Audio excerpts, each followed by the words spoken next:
अस्सलाम वालेकुम students, welcome to Ijaz bio academy. और जैसे कि आप लोग बड़ी मेहनत कर रहे हैं और इन लेक्चर्स को सुन के अपना कंसेप्ट क्लियर कर रहे हैं, तो होप्स हो कि आप लोग के साथ साथ नोट्स भी बनाते जा रहे होंगे। अगर नहीं बना रहे तो आप इन लेक्चर्स को दोबारा सुने और अपने नोट्स डेवलप करें। और अब के लेक्चर्स के लिए भी जाएं, पहले पेन कापी लेके आए और फिर जो है आप इस लेक्चर को सुने, ठीक है? क्योंकि हम बेसिक्स पढ़ रहे हैं और बेसिक्स जब तक आप लिखते नहीं हैं तब तक आपको समझ नहीं आती, याद नहीं रहता, मेमोराइज नहीं होता। तो गौर से सुनिएगा। आज का जो लेक्चर है वो है दिमाग। किसका? सेल का। ठीक है, सेल के दिमाग पढ़ेंगे। और क्या कहते हैं सेल के दिमाग को? सेल के दिमाग को कहते हैं न्यूक्लियस। क्या कहेंगे? न्यूक्लियस। और ये control centre of the cell भी होता है। ठीक है, तो ये क्या है? ब्रेन ऑफ द सेल है, ब्रेन ऑफ सेल या control centre of the cell है। ठीक है, तो आपका कंट्रोल सेंटर कौन होता है घर में?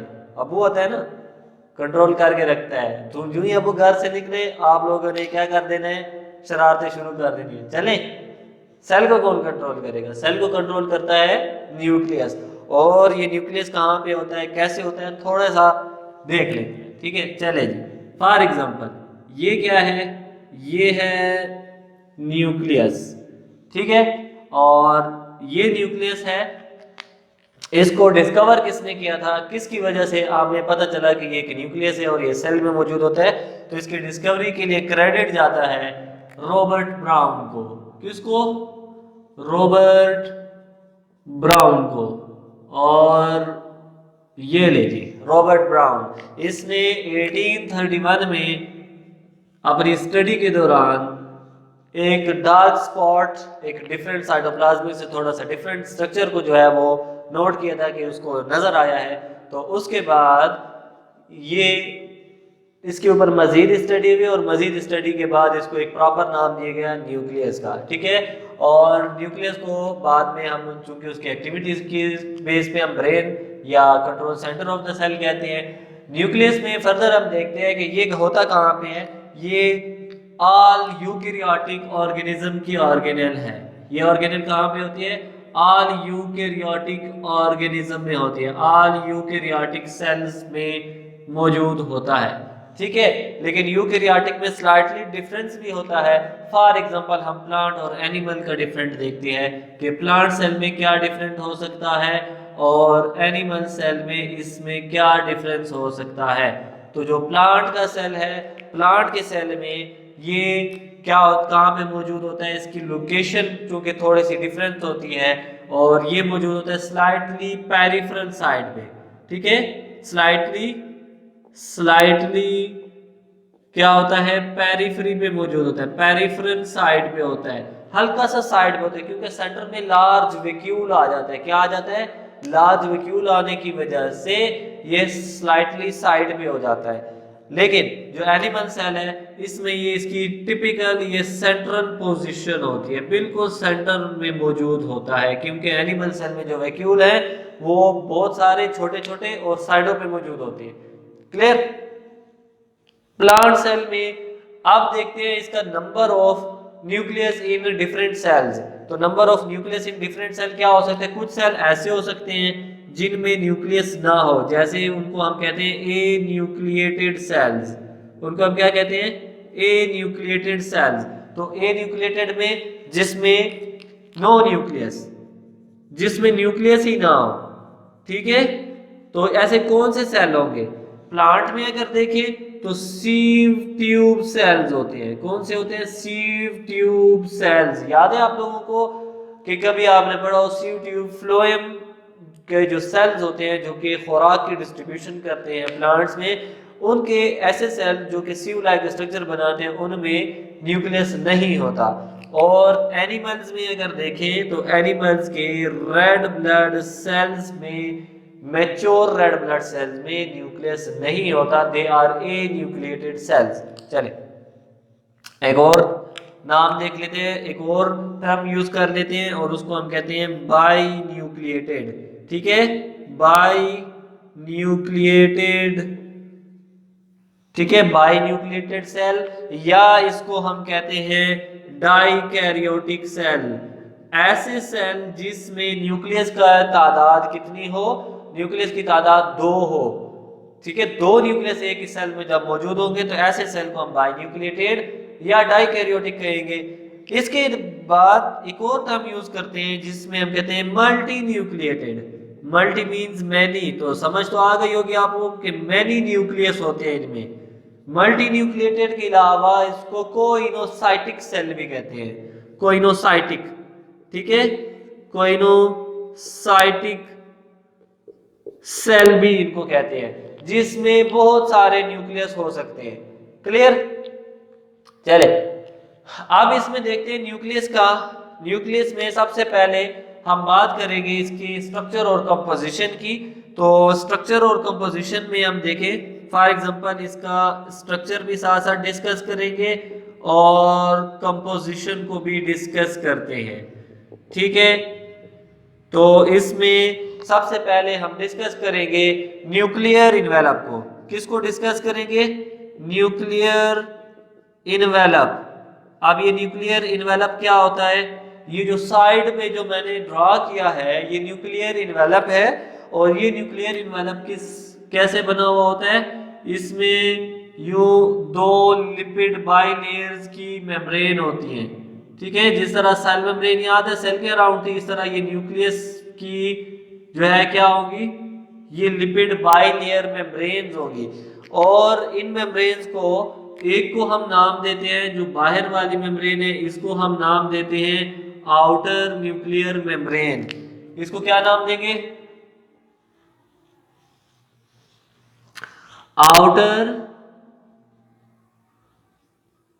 आउटर न्यूक्लियर मेम्ब्रेन कहेंगे। ठीक है, आउटर न्यूक्लियर मेम्ब्रेन। और जो इनसाइड में मौजूद है इसको क्या कहेंगे? ये जो इनसाइड में मौजूद है इस इनसाइड की मेम्ब्रेन को हम कहेंगे इनर न्यूक्लियर मेम्ब्रेन। इसको हम क्या नाम देंगे? Inner nuclear membrane. ठीक है, इनर न्यूक्लियर मेम्ब्रेन। चले इसके बाद जो ये जो स्पेस मौजूद है, ये जो आपको नजर आ रही है, ये जो स्पेस है इसके दरमियान ये स्पेस है, इसमें फ्लूइड फील्ड होता है। इसमें क्या होता है? इसमें फ्लूइड फील्ड होता है। ये जो रेड से मैं बना रहा हूं ये फ्लूइड है। ठीक है, इनर मेम्ब्रेन स्पेस में ये एक फ्लूइड मौजूद होता है। ठीक है, चले जी, ये जो फ्लूइड है ये फ्लूइड कहां पे मौजूद होता है? ये मौजूद होता है किसमें? इनर या पेरी न्यूक्लियर मेम्ब्रेन में। ये कहां पे होता है? पेरी न्यूक्लियर मेम्ब्रेन स्पेस या पेरी न्यूक्लियर स्पेस। ठीक है, इसको क्या कहते हैं? Perinuclear space. और इसमें क्या मौजूद होता है? इसमें फ्लूइड मौजूद होता है। ठीक है, इसमें क्या होता है? एक फ्लूइड होता है। चलिए नेक्स्ट, इसमें अगर ये हो गया हमारे पास न्यूक्लियर इन्वेलप। न्यूक्लियर इन्वेलप में क्या क्या चीजें हमने पढ़ी? आउटर मेम्ब्रेन, पेरीन्यूक्लियर स्पेस, और साथ में हमने पढ़ा इनर न्यूक्लियर मेम्ब्रेन। एक और चीज इसमें होती है, वो क्या होती है? इसमें छोटे छोटे पोर्स होते हैं। इसमें क्या होते हैं? यूं छोटे छोटे पोर्स होंगे और इन पोर्स को हम नाम देते हैं न्यूक्लियोपोर्स। इनको क्या नाम देते हैं? न्यूक्लियोपोर्स। ये पोर्स होंगे ऐसे, ये ले जी, न्यूक्लियोपोर्स। ठीक है, ये स्ट्रक्चर, और इसमें ये सारे क्या मौजूद होंगे? न्यूक्लियोपोर्स होंगे, न्यूक्लियोपोर्स।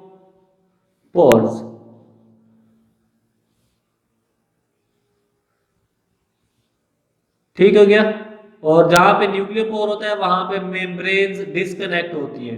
दोनों आउटर मेम्ब्रेन और इनर मेम्ब्रेन क्या होती है? डिस्कनेक्ट होती है। जैसे यहाँ पे आपको पता है, ये देखिए डिस्कनेक्टेड है, तो जहां कहीं न्यूक्लियोपोर मौजूद होगा वहां से ये डिस्कनेक्टेड होंगे। क्लियर? ये ले जी, ये हो गया न्यूक्लियोपोर्स, यहाँ पे इनको मेंशन कर लेते हैं, न्यूक्लियोपोर्स। और अब इन न्यूक्लियोपोर्स का अब हमारे पास एक क्या पूरा हो गया, न्यूक्लियर इन्वेलप पूरा हो गया। ठीक है, न्यूक्लियर इन्वेलप क्या हो गया, पूरा हो गया, जिसमें outer membrane, inner membrane, perinuclear space और न्यूक्लियोपोर मौजूद है। चले अब वन बाय वन थोड़ा सा इनको डिस्कस करते हैं। जो आउटर मेम्ब्रेन है, आउटर मेम्ब्रेन और इनर मेम्ब्रेन, ये दोनों बनी हुई कैसे होती है, ये लिपिड बाइलेयर्स होती है। ये क्या होती है, लिपिड बाइलेयर्स होती है। ये क्या होगी, लिपिड बाइलेयर्स होगी इस तरह। सेल मेम्ब्रेन याद है ना, तो सेल मेम्ब्रेन की तरह ये भी क्या होंगी, लिपिड बाइलेयर्स होंगी। क्लियर, ये नहीं, ये इनमें लिपिड बाइलेयर मेम्ब्रेन।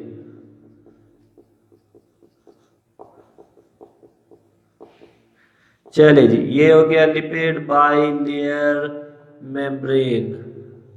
और ये क्या होते हैं, जिस तरह साइटोप्लाज्म के अराउंड जो है सेल मेम्ब्रेन लिपिड बाइलेयर थी, इसी तरह ये दोनों क्या होंगे, लिपिड बाइलेयर मेम्ब्रेन होंगे। और ये लिपिड बाइलेयर क्या कर रहे होते हैं, ये lipid bilayer transport of material को कंट्रोल करते हैं। और इसी तरह इनमें जिस तरह इसमें यहाँ पे क्या मौजूद होते हैं, यहाँ पे चैनल प्रोटीन जो कि बना रही होती है, जिसको हम न्यूक्लियो प्रोटीन भी कहते हैं। और ये न्यूक्लियो प्रोटीन यहाँ पे एक स्ट्रक्चर बना रही होती है, और इस स्ट्रक्चर से क्या होता है, ये न्यूक्लियोपोर्स होते हैं। और ये न्यूक्लियोपोर्स क्या क्या करते हैं, इन न्यूक्लियोपोर्स का काम होता है regulation of nucleocytoplasmic transport of material.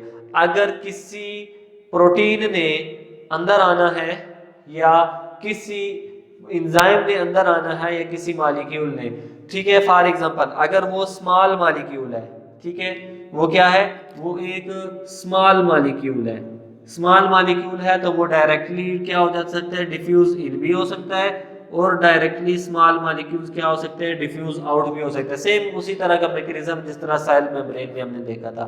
और अगर कोई लार्ज मालिक्यूल है, तो लार्ज मालिक्यूल को लाजमी क्या होता है, वो लार्ज मालिक्यूल आते हैं, वो स्पेसिफिकली रिकॉग्नाइज्ड होते हैं। रिकॉग्नाइज होने के बाद वो जो लार्ज मालिक्यूल है उसकी ट्रांसपोर्ट होती है कहाँ पे, उसकी ट्रांसपोर्ट होती है across the membrane, across the nuclear membrane through nucleoprotein. तो nucleoprotein regulation of nucleocytoplasmic material करता है। इसमें carbohydrate, proteins, lipids, charge particles, ठीक है, जो कि रिक्वायर्ड होते हैं। फॉर एग्जांपल हमें रिक्वायर होता है कुछ ग्रेनुलर प्रोटीन को, ग्रेनुलर प्रोटीन ने अंदर आना होता है, डीएनए पॉलीमरेज ने अंदर आना है, आरएनए पॉलीमरेज ने आना है, तो वो सारे साइटोप्लाज्म से इन आएंगे। और फॉर एग्जांपल राइबोसोम सिंथेसाइज हो गए हैं, तो राइबोसोम क्या होते हैं, तो राइबोसोम यहाँ पे अगर सिंथेसाइज हो गए, तो ये राइबोसोम थ्रू दीज न्यूक्लियोप्रोटीन क्या हो सकते हैं, वो आउट ऑफ द न्यूक्लियस या इनटू द साइटोप्लाज्म ट्रांसपोर्ट हो सकते हैं। क्लियर है यहाँ तक। इसके बाद न्यू स्ट्रक्चर और कंपोजिशन में न्यूक्लियर इन्वेलप के बाद हम दूसरे नंबर पे डिस्कस करेंगे किसको, दूसरे नंबर पे हम डिस्कस करते हैं न्यूक्लियोप्लाज्म को। या न्यूक्लियोप्लाज्म से पहले हम एक और डिस्कस करते हैं। यहाँ पे एक माइक्रो फिलामेंट का एक स्ट्रक्चर मौजूद होता है, और इस स्ट्रक्चर को हम नाम देते हैं, इस स्ट्रक्चर को हम नाम देते हैं न्यूक्लियर लामिना। ये क्या होता है, न्यूक्लियर लामिना, इसका लिख लें न्यूक्लियर लामिना। ये नेटवर्क ऑफ माइक्रोफिलामेंट है associated with inner membrane, associated with inner membrane होता है।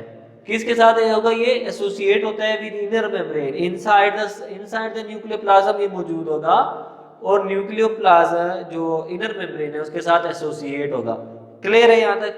अच्छा, अब इनर मेम्ब्रेन के साथ तो हमने बता दिया ये एसोसिएटेड है। बाहर जो आउटर मेम्ब्रेन है, इस आउटर मेम्ब्रेन के साथ फिर क्या एसोसिएटेड होता है, इस आउटर मेम्ब्रेन के साथ यहाँ पे देखें तो यहाँ पे कौन से स्ट्रक्चर्स एसोसिएटेड होंगे, यहाँ पे एसोसिएटेड होते हैं रफ एंडोप्लाज्मिक रेटिकुलम। क्या एसोसिएटेड होता है, रफ एंडोप्लाज्मिक रेटिकुलम जो है वो क्या होंगे, वो यहाँ पे एसोसिएटेड होते हैं किसके साथ, आउटर मेम्ब्रेन, ठीक है, आउटर मेम्ब्रेन, आउटर मेम्ब्रेन के साथ क्या एसोसिएटेड होते हैं, रफ एंडोप्लाज्मिक रेटिकुलम, ठीक है यहाँ पे। अच्छा, इनके चूंकि रफ एंडोप्लाज्मिक रेटिकुलम में देखें तो इनमें क्या होते हैं, इनमें राइबोसोम होते हैं, इस वजह से ये क्या होती है, इनकी अपीयरेंस रफ होती है, हम अगले लेक्चर में डिटेल में पढ़ेंगे।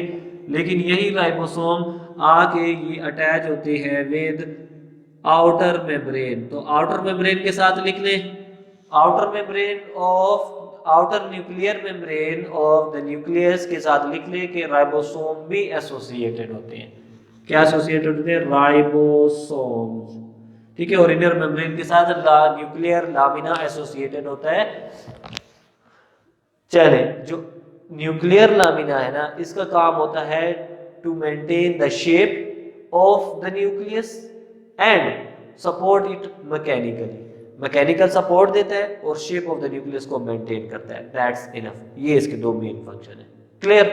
फिर आते हैं न्यूक्लियोप्लाज्म की तरफ, तो ग्राउंड सरफेस व्हाइट आपको नजर आ रही है ना, ये क्या है, न्यूक्लियोप्लाज्म है, क्या है ये, न्यूक्लियोप्लाज्म है, ठीक है।